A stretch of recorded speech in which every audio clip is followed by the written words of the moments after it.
নমস্কার বন্ধুরা, online education zone YouTube চ্যানেলে সবাইকে স্বাগতম। আজকে আমরা বৈদিক সভ্যতা সম্পর্কে আলোচনা করব, যেগুলো ডাব্লিউপি, কেপি ও অন্যান্য পরীক্ষার জন্য খুবই গুরুত্বপূর্ণ। চলো শুরু করা যাক। বৈদিক সভ্যতা। বৈদিক সভ্যতা আনুমানিক 1500 খ্রিস্টপূর্বাব্দে সিন্ধু সভ্যতা ধ্বংসের পরে বেদকে কেন্দ্র করে বৈদিক সভ্যতা গড়ে ওঠে। আনুমানিক 1500 খ্রিস্টপূর্বাব্দে সিন্ধু সভ্যতা ধ্বংসের পরে বেদকে কেন্দ্র করে বৈদিক সভ্যতা গড়ে ওঠে। বৈদিক যুগে বৈদিক সভ্যতা স্রষ্টাদের আর্য বলা হয়। সংস্কৃত ভাষায় আর্য শব্দের অর্থ সৎ বংশজাত জাতি বা অভিজাত মানুষ। সংস্কৃত ভাষায় আর্য শব্দের অর্থ সৎ বংশজাত জাতি বা অভিজাত মানুষ। বৈদিক যুগে বেদকে শুনে শুনে মনে রাখতে হতো, তাই বেদের আরেক নাম শ্রুতি। বৈদিক যুগে বেদকে শুনে শুনে মনে রাখতে হতো, তাই বেদের আরেক নাম শ্রুতি। তাহলে আনুমানিক 1500 খ্রিস্টপূর্বাব্দে সিন্ধু সভ্যতার ধ্বংসের পরে বেদকে কেন্দ্র করে বৈদিক সভ্যতা গড়ে ওঠে। বৈদিক সভ্যতার স্রষ্টাদের আর্য বলা হয়। আর সংস্কৃত ভাষায় আর্য শব্দের অর্থ সৎ বংশজাত জাতি বা অভিজাত মানুষ। বৈদিক যুগে বেদকে শুনে শুনে মনে রাখতে হতো, তাই বেদের আর এক নাম শ্রুতি। আর্যদের বাসস্থান সম্পর্কে একাধিক মতবাদ দেখতে পাওয়া যায়।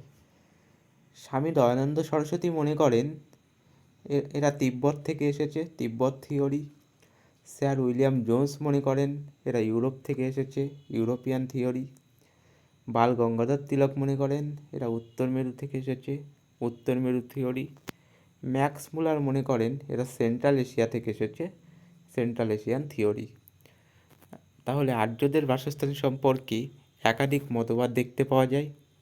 স্বামী দয়ানন্দ সরস্বতী মনে করেন এরা তিব্বত থেকে এসেছে। স্যার উইলিয়াম জোন্স মনে করেন এরা ইউরোপ থেকে এসেছে। বাল গঙ্গাধর তিলক মনে করেন এরা উত্তর মেরু থেকে এসেছে। ম্যাক্স মুলার মনে করেন এরা সেন্ট্রাল এশিয়া থেকে এসেছে।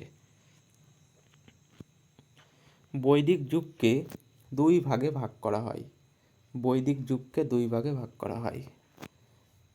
প্রাচীন বৈদিক যুগ বা ঋগ বৈদিক পিরিয়ড।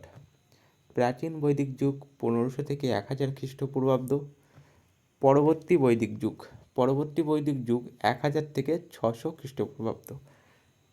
বৈদিক যুগকে দুই ভাগে ভাগ করা হয়। এক হলো ঋগ বৈদিক পিরিয়ড, এটি 1500 থেকে 1000 খ্রিস্টপূর্বাব্দ। দুই হচ্ছে পোস্ট বৈদিক পিরিয়ড, 1000 থেকে 600 খ্রিস্টপূর্বাব্দ। বৈদিক যুগকে দুই ভাগে ভাগ করা হয়, প্রাচীন বৈদিক যুগ আর পরবর্তী বৈদিক যুগ। বৈদিক যুগের সাহিত্যকে চারটি ভাগে ভাগ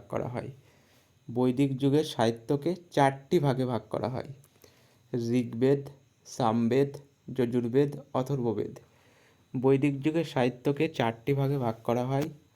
ঋগ্বেদ, সামবেদ, যজুর্বেদ, অথর্ববেদ। বৈদিক যুগের সাহিত্যকে চারটি ভাগে ভাগ করা হয়। ঋগ্বেদ, সামবেদ, যজুর্বেদ, অথর্ববেদ। ঋগ্বেদ সম্পর্কে আমরা জেনে নিই। ঋগ্বেদের শ্লোক সংখ্যা 1028। ঋগ্বেদ 10টি মণ্ডলে বিভক্ত। ঋগ্বেদের শ্লোক সংখ্যা 1028। ঋগ্বেদ 10টি মণ্ডলে বিভক্ত। দ্বিতীয় সপ্তম মণ্ডলে পারিবারিক বই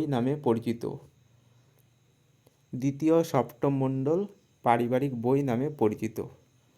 ফ্যামিলি বুক নামে পরিচিত দ্বিতীয় সপ্তম মণ্ডল। নবম মণ্ডলে দেবী সোমার সম্পর্কে আলোচনা করা হয়।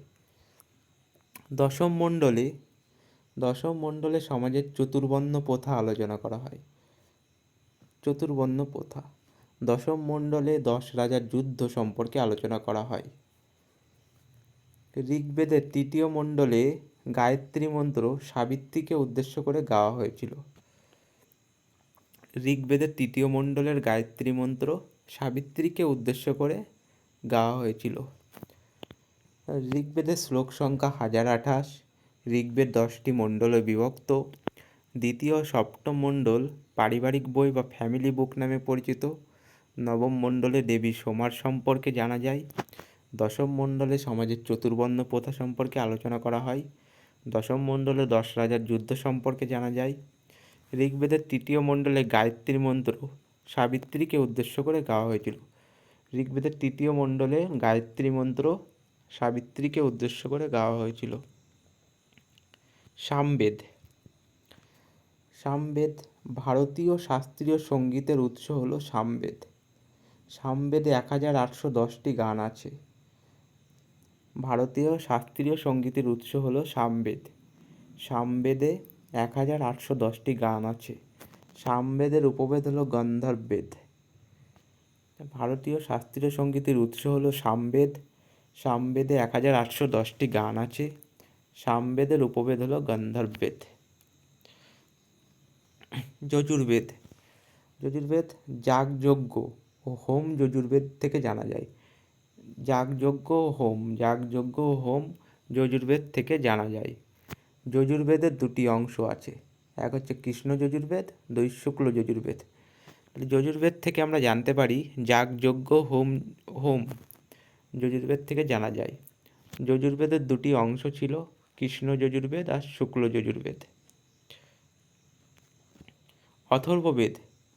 অথর্ববেদ জাদুবিদ্যা ও আয়ুর্বেদ শাস্ত্র অথর্ববেদ থেকে জানা যায়। জাদুবিদ্যা ও আয়ুর্বেদ শাস্ত্র অথর্ববেদ থেকে জানা যায়। যদি বলা হয় জাদুবিদ্যা কোথা থেকে জানা যায়, কোন বেদ থেকে জানা যায়, তখন তোমরা বলবো অথর্ববেদ। সতী প্রথা ও গোত্র শব্দটি অথর্ববেদ থেকে নেওয়া হয়েছে। জাদুবিদ্যা ও আয়ুর্বেদ শাস্ত্র অথর্ববেদ থেকে জানা যায়। সতী প্রথা ও গোত্র শব্দটি অথর্ববেদ থেকে নেওয়া হয়েছে। উপনিষদ। উপনিষদের মোট সংখ্যা 108। উপনিষদের মোট সংখ্যা কত? উপনিষদের মোট সংখ্যা 108। সত্যমেব জয়তে কথাটি মুণ্ডক উপনিষদ থেকে নেওয়া হয়েছে। সত্যমেব জয়তে কথাটি মুণ্ডক উপনিষদ থেকে নেওয়া হয়েছে। প্রথম তিনটি আশ্রম ব্রহ্মচর্য, গার্হস্থ্য, বানপ্রস্থ আর প্রথম তিনটি আশ্রম ব্রহ্মচর্য, গার্হস্থ্য, বানপ্রস্থ ছন্দোগ্য উপনিষদ থেকে নেওয়া হয়েছে। চতুরাশ্রম ব্রহ্মচর্য, গার্হস্থ্য, বানপ্রস্থ, সন্ন্যাস, এই চারটি চতুরাশ্রম যবলা উপনিষদ থেকে নেওয়া হয়েছে। তাহলে উপনিষদের মোট সংখ্যা 108। সত্যমেব জয়তে কথাটি মুণ্ডক উপনিষদ থেকে নেওয়া হয়েছে। প্রথম তিনটি আশ্রম ব্রহ্মচর্য, গার্হস্থ্য, বানপ্রস্থ ছন্দোগ্য উপনিষদ থেকে নেওয়া হয়েছে। চতুরাশ্রম ব্রহ্মচর্য, গার্হস্থ্য, বানপ্রস্থ, সন্ন্যাস যবলা উপনিষদ থেকে নেওয়া হয়েছে। বেদাঙ্গ। বেদের অঙ্গগুলোকে বেদাঙ্গ বলে। বেদের অঙ্গ হবে এটা, অঙ্গ। বেদের অঙ্গগুলোকে বেদাঙ্গ বলে। বেদাঙ্গ 6 প্রকারের হয়: শিক্ষা, কল্প, জ্যোতিষ, ব্যাকরণ, নিরুক্ত, ছন্দ। বেদাঙ্গ 6 প্রকারের: শিক্ষা, কল্প, জ্যোতিষ, ব্যাকরণ, নিরুক্ত, ছন্দ। বেদের অঙ্গগুলোকে বেদাঙ্গ বলে। বেদাঙ্গ 6 প্রকার: শিক্ষা, কল্প, জ্যোতিষ, ব্যাকরণ, নিরুক্ত, ছন্দ। প্রাচীন বৈদিক যুগ শুরু হয়। প্রাচীন বৈদিক যুগে আর্যরা সপ্ত সিন্ধু অঞ্চলে বসবাস করত। এই সপ্ত সিন্ধু অঞ্চল বলতে 7টি নদীর কথা বলা হয়েছে। 7টি নদীর ধারে তারা বসবাস করত। সেই নদীগুলির আগের নাম আর এখনকার নাম দুটোই আমি লিখে দিয়েছি। ইন্দাস আর আগে নাম ছিল সিন্ধু।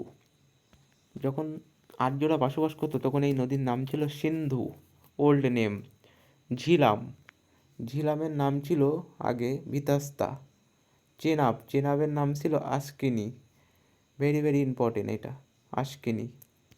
চেনাবের নাম ছিল আশকিনি, ওল্ড নেম। রাভি, রাভি নদীর আগে নাম ছিল পুরুষিনী, এটাও ইম্পর্টেন্ট, পুরুষিনী। রাভি নদীর আগে ওল্ড নেম ছিল পুরুষিনী। বিয়াস, বিয়াসের নাম ছিল বিপাশা। সতলেজ, সতলেজের নাম এখন, আগে ছিল শতদ্রু আর সরস্বতী। তাহলে ইন্দাস, ঝিলাম, চেনাব, রাভি, বিয়াস, সতলেজ আর সরস্বতী, এই 7টি নদী মিলে সপ্তসিন্ধু অঞ্চল। এই সপ্তসিন্ধু অঞ্চলে আর্যরা বসবাস করত। সেই সপ্তসিন্ধু অঞ্চলকে কি সিন্ধু, ঝিলাম, চেনাব, রাভি, বিয়াস, সতলেজ আর সরস্বতী, এই 7টি নদীর ধারে আর্যরা বসবাস করত। সমাজ ব্যবস্থা, প্রাচীন বৈদিক যুগের সমাজ ব্যবস্থা কেমন ছিল? প্রাচীন বৈদিক যুগে সমাজ ব্যবস্থায় কুল বা পরিবারের প্রধানকে বলা হতো কুলপতি। রাষ্ট্রের প্রধানকে বলা হতো রাজন। গ্রামের প্রধানকে বলা হতো গ্রামণী। এই প্রাচীন বৈদিক যুগে বাল্য বিবাহ নিষিদ্ধ ছিল। বৈদিক যুগে গুরুত্বপূর্ণ সংঘ গড়ে ওঠে কি? সভা, সমিতি, বিধাতা, গণ। এখানে সভাতে গণ্যমান্য বয়স্ক ব্যক্তিরা থাকতো এবং গণে সেনাদল থাকতো। সভাতে গণ্যমান্য বয়স্ক ব্যক্তিরা থাকতো এবং গণে সেনাদলরা থাকতো। বৈদিক যুগে বিনিময় প্রথা ছিল। জিনিসপত্র বিনিময়ের ক্ষেত্রে গরুর ভূমিকা ছিল। সেই সময় গরুর ভূমিকা ছিল। কুল বা পরিবারের প্রধানকে বলা হতো কুলপতি। রাষ্ট্রের প্রধানকে বলা হতো রাজন। গ্রামের প্রধানকে বলা হতো গ্রামণী। সেই সময় বাল্য বিবাহ নিষিদ্ধ ছিল। বৈদিক যুগের গুরুত্বপূর্ণ সংঘ হলো সভা, সমিতি, বিধাতাগণ। এখানে সভাতে গণ্যমান্য বয়স্ক ব্যক্তিরা থাকতো এবং গণে সেনাদল থাকতো। বৈদিক যুগের বিনিময় প্রথা, জিনিসপত্র বিনিময়ের ক্ষেত্রে গরুর ভূমিকা ছিল গুরুত্বপূর্ণ। বৈদিক যুগে যাদের যত বেশি গরু ছিল তখন মনে করা হতো সে তত বেশি বড়লোক, তত বেশি ধনী। অর্থনীতি, দেখো বৈদিক যুগে নিক্স ও মনা নামে দুটি স্বর্ণমুদ্রা চালু ছিল।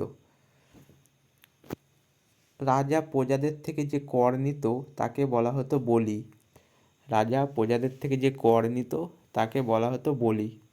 বৈদিক যুগে যারা কর আদায় করত তাদের বলা হয় সংগৃহীনী।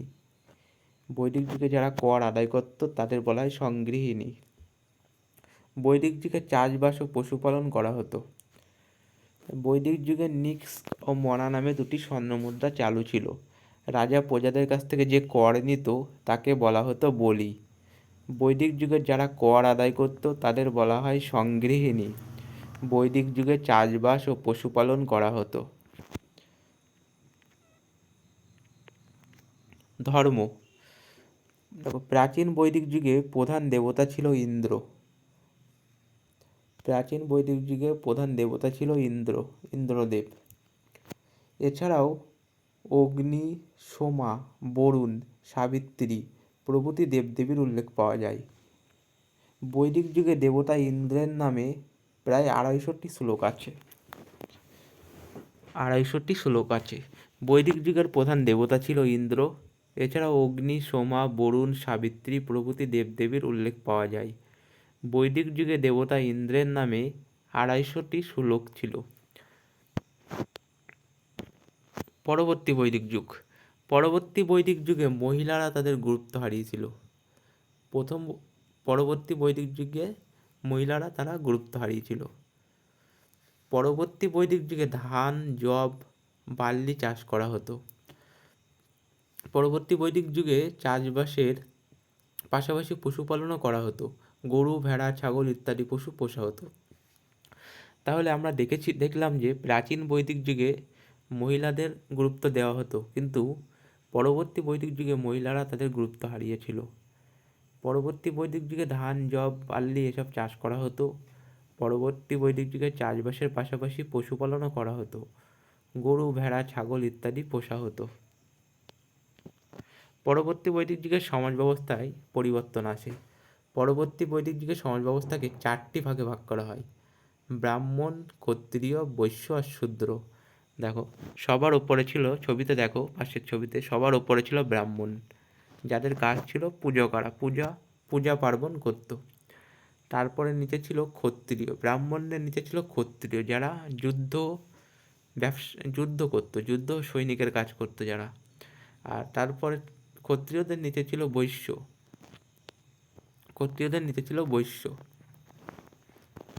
বৈশ্যদের কাজ ছিল ব্যবসা বাণিজ্য করা।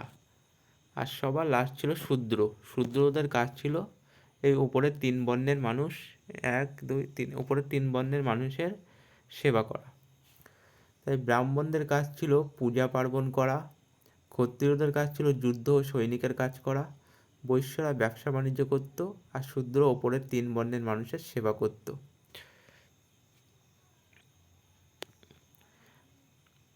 তারপর দেখো, পরবর্তী বৈদিক যুগের চতুরাশ্রম প্রথার কথা জানা যায়। বৈদিক যুগের চতুরাশ্রম প্রথা হলো মানব জীবনের 4টি পর্যায় বা স্তর। ব্রহ্মচর্য, 4টি পর্যায় কি? ব্রহ্মচর্য, গার্হস্থ্য, বানপ্রস্থ আর সন্ন্যাস। দেখো, মানব জীবনে 4টি পর্যায়। ব্রহ্মচর্যের পর্যায়ে কি করতো মানুষ? এই পর্যায়ে বাল্যকাল ও কৈশোরে গুরুগৃহে বেদ অধ্যয়ন করা হতো। এটি ছিল তো মূলত ছাত্র জীবন এবং জ্ঞান অর্জনের সময়। তাই ব্রহ্মচর্যে মানুষ শিক্ষা দীক্ষা লাভ করত গুরুগৃহে। গার্হস্থ্য মানে এই পর্যায়ে বিয়ে করে সংসার করা এবং পারিবারিক জীবনযাপন করা বোঝায়। এটি জীবনের দ্বিতীয় পর্যায়। বানপ্রস্থ কী হয়? এই পর্যায়ে অবসর জীবনকে বলা হয়, যখন মানুষ ধীরে ধীরে সংসার ত্যাগ করে বনের দিকে চলে যায়। এটি বনে অবসর গ্রহণ করার পর্যায়। সন্ন্যাস, এটি হলো জীবনের শেষ পর্যায়, যা ত্যাগের জীবন হিসেবে পরিচিত।